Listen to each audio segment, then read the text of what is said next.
Hey everyone, welcome back to Tech Tip Tuesday, where we make technology work smarter, not harder for you. I'm Mark, and today I'm showing you a quick tip on saving precious seconds, even minutes, off of your computer startup time. And the best part? No extra software needed. Here's the deal.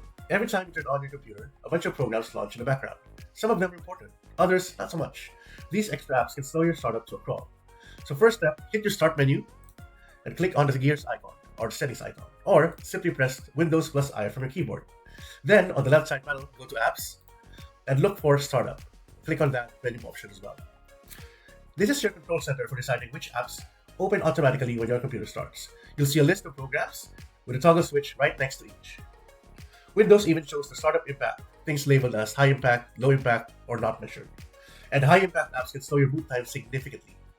And lastly, of course, it's time to review these apps and turn off those that you don't need whenever you launch your computer. So that's what I'll do now. Just simply toggle off the switches for those apps that are not necessarily super important whenever you turn on your computer.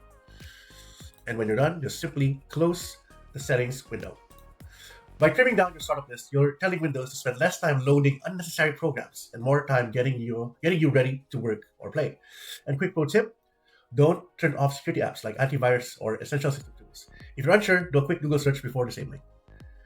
That's it for Tech Tip Tuesday. Have a good one.